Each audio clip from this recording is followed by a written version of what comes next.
name is Brandon Combs. I'm gonna tell you about a guy named Al Merrick who has basically, in the past 20 years, has changed surfing and changed the style of surfing, changed the way people look at waves and how they can go on the wave differently and act on the wave differently because the boards he makes and what you can do on those boards. I bet out of a group of 20 people, maybe two of you have surfed, maybe three, four, I don't know, but mainly it's a small number. But if probably everyone in there has seen a picture of surfing or have seen a video or a magazine or some sort of something that involves surfing and is like, wow, that's a really cool thing. I would like to do that, or anything like that. Just wanting to be able to surf, and then you look at the boards that they're on. Like, wow, this is really cool. I wonder how they make them. I wonder what they're made of, or anything like that. So that same kind of question started way back in the day when people were actually surfing wood blanks that weighed about 100 to 200 pounds, about 11 feet long, and it was just made straight out of wood from trees. And that didn't work because all you could really do was just stay on board and just ride down it, and that is about it.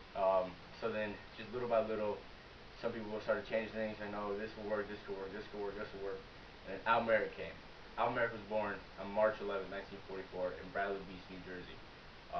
After that, when he was age 10, he moved to Encinitas, California, and that's where he found his love for surfing, basically. He got on the water a lot because he was right near the beach, good waves. Started surfing those boards that really couldn't do much except for go straight and maybe a little bit of turning. So that just made him want to experiment, like, well, what else is out there? What else could float? What else could be able to be a little bit quicker, faster, this and that?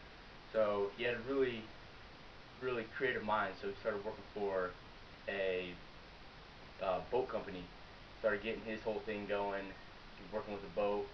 Um, and then when he was 16, he made his first surfboard with Dick Brewer. Dick Brewer was a guy that's a little bit older. He was about 32 at the time. He had the same kind of mindset as Al, just trying to figure out what could work better, this and that, and this and that. So he started making Dick Brewer surfboards that were made out of foam, resin. Almost basically, like, here's like a normal surfboard, almost basically what this is made out of, but still not near as quick, as light, as clean as surfboards now are made. So Al Merrick started shaping with him, and Al, after he started working with Dick Brewer and working with the boat company, got a little money, saved up, got just one blank of foam, that was the foam at the time, got a barrel of resin and some fins and everything, and just did it in his backyard. Put Al Merrick on, made it, and just loved it. Loved making surfboards, loved going out, testing in the surf, seeing how it rides, making changes, making another one, this and that. And then his high school, he was on a surf team sponsored by Hawaii Surfboards. Um, so him, a guy named Sean Thompson, and Taylor Knox and Tom Curran were all in this little group. So Al Merrick was shaping boards for these two guys, mainly just Tom Curran. He was the one that was striving to become a good surfer and progress and really talented in it. So Al Merrick was making him mainly surfboards, just doing different things. And Tom comes back to him, he's like, oh, hey, this doesn't work, I want this to go do this. So then Al Merrick totally makes a different board for him, goes out in the water, tests it, and that whole thing was just changing surfing little by little because everyone else in the water had 8-foot boards, just cruising, maybe a shorter board that can do a little bit of turning. But out there, Tom Curran with an Al Merrick sticker on his board, he's out there going up, doing real vertical turns, snap turns, busting airs. So that actually started a huge controversy with everyone, being like, oh, this is not true surfing. This is out of whack, out of control kind of surfing.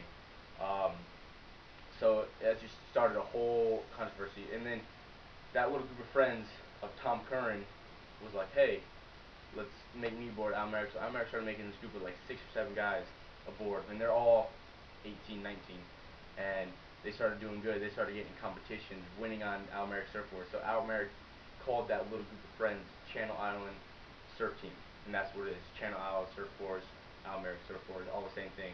And that Channel Island Surfboards pretty much took over, changed the game of surfing, changed how people go on waves, how people can do different things on waves instead of just cruising. So, and after that, like, they just kept winning and winning and winning. So and that's what got Al Merrick's name out there. And like they made movies on him, they made magazines about him. There's this movie called Flow, um, that's basically 100% about Al Merrick and how he started surfing and how that group of Channel Island surfers took over and changed the game totally. And now today, Channel Island surfers surf team is the most high caliber surf team in easily in the world. They have a total of 19 world titles. They have Kelly Slater. He's a nine-time, one, most likely the greatest surfer ever to surf. Tom Curran, back in the day, was the Kelly Slater back then. They got all these new upcoming stars: Dane Reynolds, all these people, Bobby Martinez. So many people, just 19 world titles within couple, like 10, 15 years of shaping boards. And Al Merrick today has been shaping for 35 years, and he's made over 70,000 boards.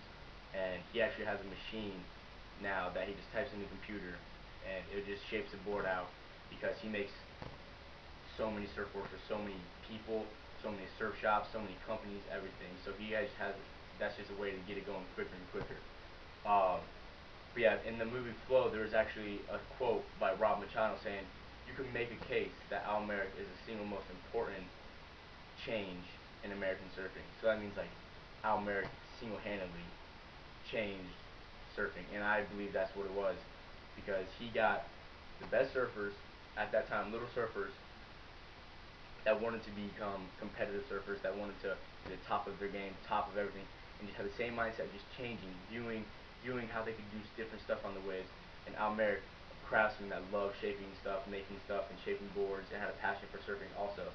So those two combined, all those things combined into one, made it just changing it, and they just went on taking over, winning competitions, winning this, and then Al Merrick's board was just blew up from them being in magazines with an Al Merrick surfboard. So people were just like, oh, I want one. That they're winning on that board, so that obviously it's the board that's making them do that good. And still to this day, Al Merrick is still making boards for the top ranked people like Kelly Slater, Dane Reynolds, Rob Machado, all the Taylor Knox, all these high caliber best surfers in the world. He's making surfboards still for them custom and changing ways, viewing different ways, putting different concaves in the wave, in the board, putting different nose rocker, all these weird things that go into surfboards that people really never think of. He's thinking of it, and he's ahead of people by a few, like probably 10 years. Um, but yeah, so Al Merrick he is just ridiculous on shaping boards. His passion, the style of boards he gets, the creativity, all this kind of stuff. It's just so hard to make a surfboard. It really is. So my appreciation for him making surfboards and changing it and all that kind of stuff is just it's through the roof. Like this board I just made this past weekend, my income surfboard, this and that. Um, this probably took me total like about 18 hours to make, and it seems so simple, but it really is just so hard. So my appreciation just for him just to be so driven into shaping boards and making new boards for people and changing the game of surfing is just I'm just blown away by him and just how he's changed surfing. Like every surfer now, if you grab 20 people out of the water, at least 4 or 5 of them are gonna have an Al Merrick surfboard. He shaped more boards. He has more boards made. More people are surfing his boards than any other surfer by far in any other industry. Um, he he's really good at shaping and everything. So, and I really appreciate him. He's kind of a motivation, and he's been through some hard times. He's been a mentor to Kelly Slater when Kelly Slater's dad died. Also with Tom Curran, he's been like a father figure to Tom Curran. So he's more than a shaper. He's a good guy. He cares about the people that he's making surfboards for. He wants them to succeed, either competitive or just in life, and he just wants them just to have a really good time in the waves while they're surfing.